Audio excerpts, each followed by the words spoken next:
Coming up tonight on YCN News, Senator Rand Paul visits Claremont. We've got a look at his town hall style meeting. A local hospital is recognized for its attention to women's health. And Sunapee boys basketball bids farewell to one of their top players. For more news, weather, and sports, stay tuned for YCN News, bringing you your local view. Now, your daily digest of the Dartmouth Lake Sunapee region, southern Vermont, and Windsor County. News, sports, weather, and all that is happening in our area. The news on YCN, your local view. Good evening, everyone. It is Wednesday, August 12th. Thank you for joining us tonight. I'm Kurt Weedy. Welcome to YCN News. Well, we start tonight on the campaign trail of the presidential candidate visits to our area. Yesterday, we saw Hillary Clinton at River Valley Community College in Claremont, and a second candidate from the other party was here in the afternoon. Senator Rand Paul of Kentucky was also in town, and I was at the event. Yesterday, Claremont, New Hampshire was a hot spot for presidential candidate visits. With Hillary Clinton visiting in the morning, Republican candidate Kentucky Senator Rand Paul was at the Claremont Community Center at 6 o'clock last night. Paul revved up the crowd by brandishing his tool of choice, a chainsaw for destroying the nation's tax code. He was introduced by Speck Bowers, the former chairman of the Sullivan County GOP. The town hall meeting began with two videos, one showing how Paul would creatively and violently destroy the tax code, as well as a more serious video narrated by his wife. Paul took the stage wielding his chainsaw and spoke to supporters for about an hour, followed by a question period. His speech touched on cutting taxes, previous presidents, and defending every article of the Bill of Rights. At one point, Senator Paul remarked on Donald Trump as a competitor. How could anybody consider him for a candidate? It boggles my mind. He was for the bank bailouts before he was against them. He was for Obamacare before he was against it, and I'm still not sure where his position is. I asked him this the other night. He says, well, single payer's always been a great idea. Really? During the question and answer period after his main speech, Senator Paul fielded a variety of questions ranging from foreign policy to climate change. One question in regards to New Hampshire's Executive Council voting to defund Planned Parenthood asked for Paul's thoughts on it. But then if you ask me the question another way, should Congress attach rules and regulations as to how the money is spent? The power of the purse is how we spend the money. And I'll tell you, absolutely yes. And do I think that nobody should give a penny to Planned Parenthood? Absolutely no. No money to Planned Parenthood. Afterwards, I caught up with Senator Paul himself and asked him how he plans to cut taxes yet still provide for necessary social services. I think the main thing is we should only spend what comes in, and we have to cut out the waste. So one of the products or projects that I mentioned this afternoon was we spent $250,000 in Pakistan inviting Pakistani kids to come here to space camp. Well, it may sound fine, but we don't have the money to do that. We spent $800,000 in Afghanistan on a cricket league, a televised cricket league. They don't even have television over there. So we do a lot of crazy things we ought to cut out from government. I think if we did all of that and we only spent what comes in, we bring in $3 trillion. That's a lot of money. I think we could live on just $3 trillion. As Senator Paul left the Claremont Community Center, a rainbow appeared in the evening sky. A coincidence or something else at work? You can determine that for yourself. As the race heats up, you've heard it before, but we'll tell you again, we are your source for candidate visits in our area with spotlights like the one you just saw. Now, were you at either of yesterday's town hall meetings for either candidate? Well, visit us on Facebook and let us know what you thought of either one. Well, there will be some big shoes to fill at the Windsor Fire Department in a little less than a month. Town Manager Tom Marsh announced just last night at the Select Board meeting that Fire Chief Mark Kirko will be moving on after more than 7 years heading the department. Kirko will leave the department in September to accept a new position near Seattle, closer to his family. Marsh said that Kirko's replacement would likely come from within the department, with several firefighters already qualified for the job. Marsh said that the position pays between $60,000 and $80,000 a year, and he does hope to have a new chief in place by October. The department plans to honor Kirko for his service before his departure. And sticking with Vermont news, a Westminster woman was charged with trafficking after police found more than 400 bags of heroin and a small amount of crack during a traffic stop. Police say 36-year-old Denise Nuccio was arrested shortly after 7 o'clock last night when a drug-sniffing dog alerted officers of the presence of drugs during a traffic stop on Westminster Road in Bellows Falls. Police then discovered the heroin along with 4 grams of crack cocaine. Nuccio is currently being held at the Southern State Correctional Facility in Springfield, Vermont on $10,000 bail, that pending her arraignment in Windham County Superior Court in the next coming days. And turning to New Hampshire's Upper Valley, it will cost motorists a little less money when hitting the roadways for the last half of the summer. That according to a pair of recent studies. GasPriceWatch.com reports the average price of regular gas in Lebanon, New Hampshire is now $2.58. Should be noted that that is 33 cents lower than the U.S. national average, that being $2.91. Now, while prices always vary from station to station, the overall cost of gasoline remains lower in the Granite State. Now, another online consumer-based gasoline watch company, GasBuddy.com, reports that gas prices all across New Hampshire have fallen 4.6 cents per gallon in the past week, to an average of $2.55. The site overall surveyed 875 gas stations in the state.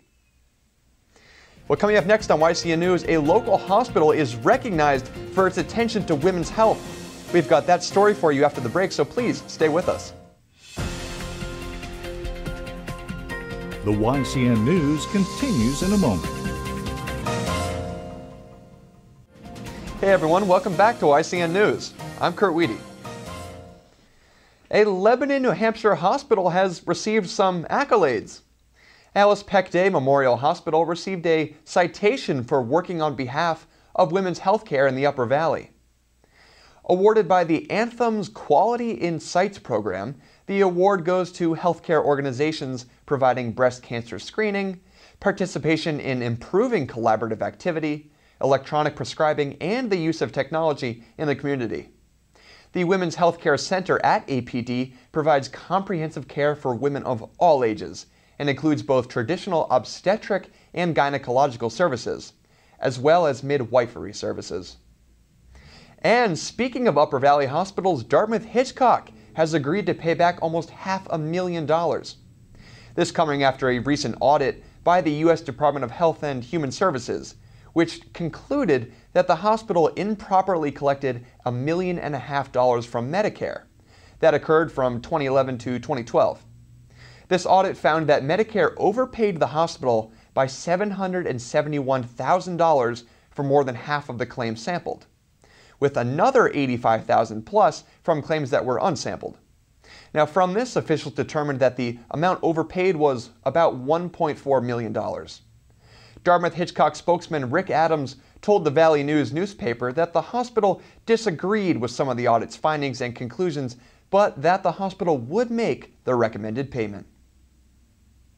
It is called the DARK Act. It sounds foreboding, but it's just the nickname of a controversial Republican-backed bill which concerns the labeling of genetically modified food.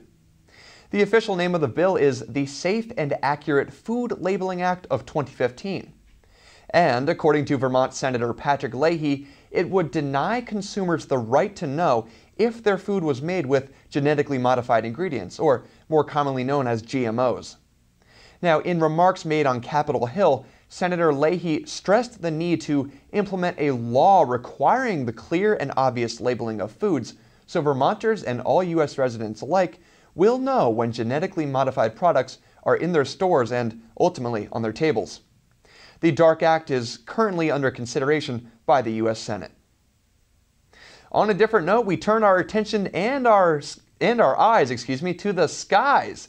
It's time to observe the Perseids meteor shower. Prime viewing time in New Hampshire and Vermont is tonight and tomorrow, according to SpaceDecks.com. Specifically tonight from 11 p.m. to tomorrow morning at about 4 a.m.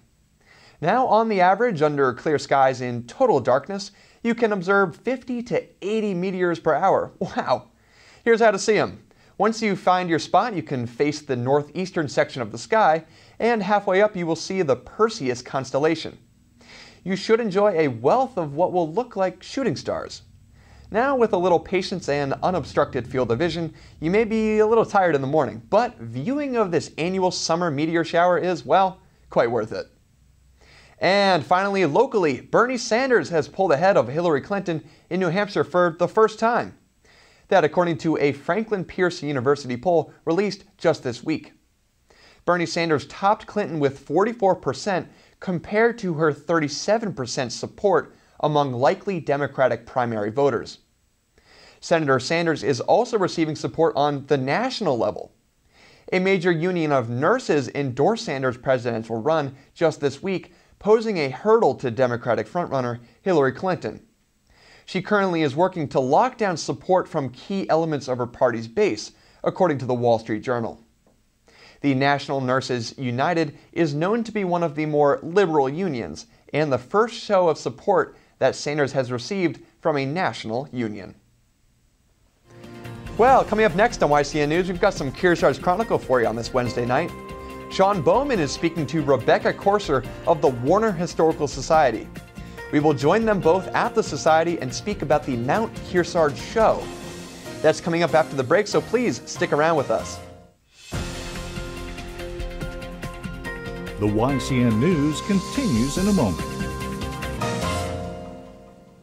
Welcome back to YCN News. I'm Mike Pizzone. Well, it ended up being a pretty nice day out there for the most part, and it looks like things will only get better as we head into the second half of the week. There's still a 30% chance for storms until about 8 p.m. tonight, with mostly cloudy skies otherwise and a low of about 55 degrees. Tomorrow will begin with areas of patchy fog until about 9 a.m., paving the way for a bright sunny day with calm winds and a high of 74 degrees. Skies will remain clear tomorrow evening with a low of 58 degrees, before an even warmer day Friday with clear skies and a high of 81 during the day, and partly cloudy skies with a low of 63 Friday evening. Now let's take a look at our community calendar to see what's happening in the area. The Richards Free Library in Newport, New Hampshire is hosting a free Introduction to Stargazing tomorrow at 7 p.m. Amateur astronomer John Lunn will lead the audience on an expedition of the geography and history of the universe. Call the number on the screen to find out more. The Ladies Auxiliary of the Croydon Fire Department will hold its weekly bingo night tomorrow beginning at 6:30 p.m. at the Claremont Senior Center off Maple Avenue in Claremont, New Hampshire. The event is open to anyone ages 18 or older.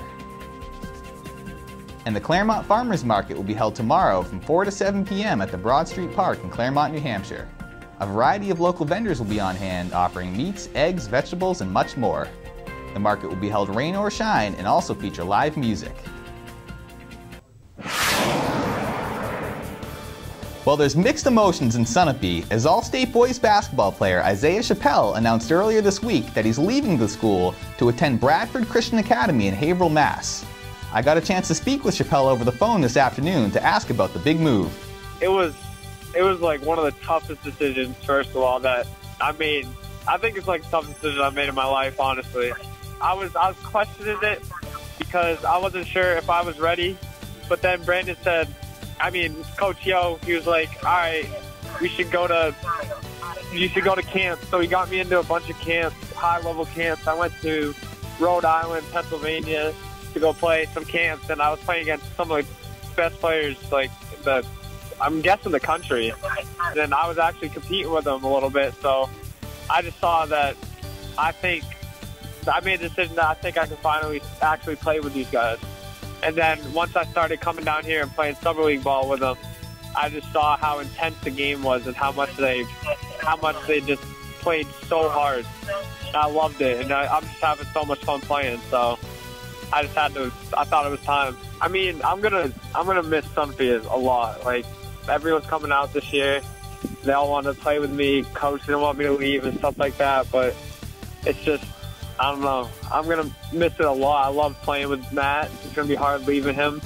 But I think he understands why. And I don't know. I just felt that I can hopefully play up there. And I want to try something new and try it out. So I also asked if he thought he'd be able to get to any of Sunapee's games to support his former team. Oh yeah, as much as I can. I'm definitely going to. I'm going to support the team as much as I can. Well, we wish them the best of luck down in prep school. And on the baseball field, the struggles continue for the New Hampshire Fisher Cats as the team extended its losing streak to 4 games with a 10-3 loss to Akron last night and a 7-3 loss to the Rubber Ducks again this afternoon. The Cats will try and bounce back tomorrow in the final game of the 4-game series at 7 o'clock. That wraps up your look at local sports. I'm Mike Pizzone. Thanks, Mike. Next, we'll continue our Capital Connection series for this week. John O'Connor once again picks up his conversation with Steve Geller. Steve is the Executive Director of SEVCA, which stands for the Southeastern Vermont Community Action. Stay with us. The YCN News continues in a moment.